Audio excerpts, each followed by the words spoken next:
Welcome to the Metal Voice. The Metal Voice. We're going to review a new release from one of my favorite bands, Yes. Evergrey. Evergrey. The Storm Within. Whoa.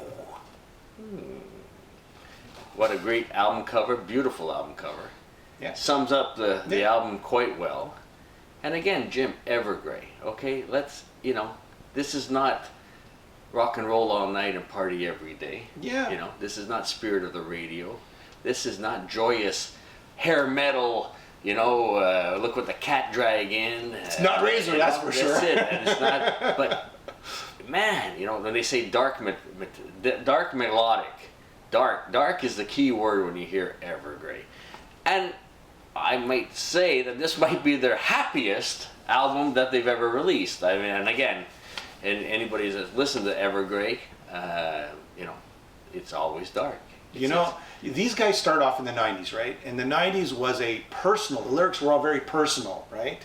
Whereas metal tends to be, space and Dungeons and Dragons and social political world, but it's more introvert. It's not introverted, let's say. It's more personal, and that's where Evergrey's lyrics are very personal, and that's what differentiates them from everybody else. Go on, Alan. Go on. I've heard Oasis music be described as music to slit your wrists by. There's bands, there's music for everybody. Some people like to, have the 3-minute songs like Airborne, the 3-minute pedal to the metal floor, bum, bum, bum, bum, bum, get it in, get it out. The other ones are like Dream Theater, the 20-minute orchestration and everything, or Blind Guardian. These guys do what they do well. It's dark, introverted, the lyric, you can tell that every word in every song is well thought out. They don't release anything until they're happy with it. That's it. We met the guys. Unfortunately, that was one of our. But Alan, but at the end of this review, I will put the lost interview with the air conditioning, with the loud air conditioning. I've never put it on.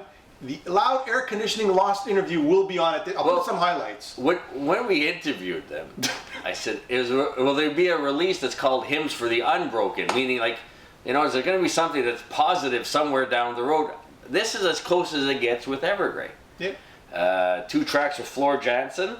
Karina, Tom's wife, as always, sings a beautiful, beautiful song on it. Her song is the Paradox of the Flame. And again, Jim, musicianship, lyrics, production, vocals, right down to the album cover, everything is so well done. Yeah, that's true. But you've got to get into that mindset where it's not going to be a pleasant listening experience. It's going to affect you. It's going to change you. There's the subject matter. And again, this is probably their happiest album, like I said. Yeah.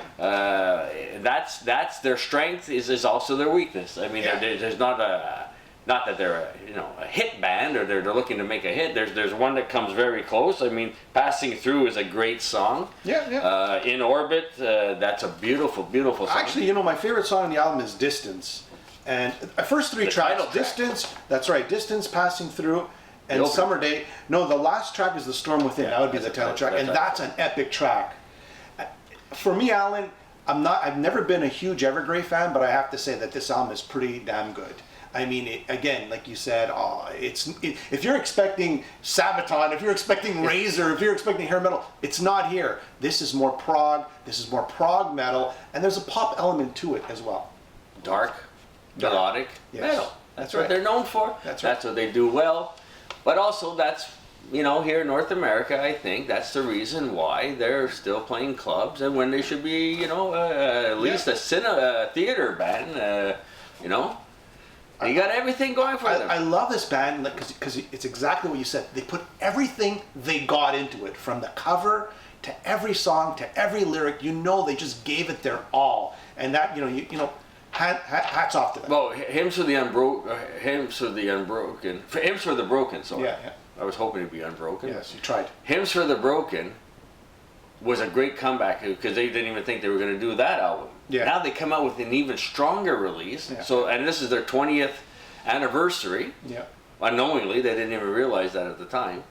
So it's nothing but positive. I mean, the upswing, what we've seen in the last couple of releases, the future is quite bright if they want to pursue it. But again, it's Evergrey. If you know what the band's about and you enjoy it, you're gonna adore this. Maybe some of the ones that are kind of depressed and kind of love the depressiveness might find this album too cheery. Who knows? Slitters. Wrist slitters. They might find us too cheery, but here's my only sour point, and it's a small sour point. You know, at times that sort of down-tuned chug guitar, you know, it's always generic, right? You know, again, it's a small sour point. You know, from time to time you hear that jugga jugga jugga jugga jugga jugga jugga. Like, I mean, you know, you could put that riff in sort of like any metal band. I don't like that. I thought they could have got a little more creative than that sort of like chugging down-tuned guitar. That being said, still a great album. That's just my little tiny sour point. You know, you got the keyboards in the back. You've got the great backing vocals. You've got the duets. Tom sings as well. Oh, he's incredible. Incredible singer. I adore the guy's voice. And again, great bunch of guys. We met them, like you said. You'll see hopefully try to The lost interview will be right after this. Closed captioning there. That might make it more interesting. But again, they have everything possibly that you require to be a huge hit. So what would you rate this album? It must be the Dark Matter. Give me a rating, Alan. Give me a rating. You know, I enjoyed Hymns for the Broken. I enjoy this one even more. I mean, I would give this a strong 8.5 out of 10. Yeah, I think so too. Me too. I'd give it a strong 8.5, maybe even a little more, right? But 8.5 out of 10, as I'm still listening and the album's still growing on me. Look, let's put this into the context. One of the hottest days of the year. Surprise, it was in the fall, very hot day. And we did the interview inside their tour bus with the air conditioner blasting.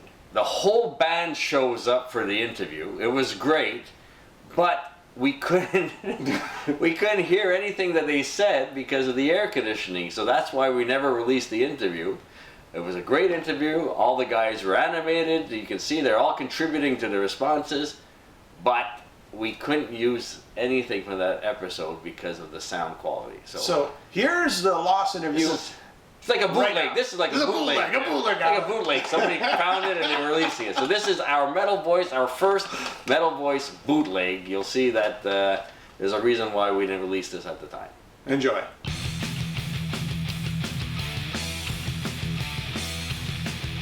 Welcome to another edition of the Metal Voice. I have the great pleasure of being here today with Evergrey.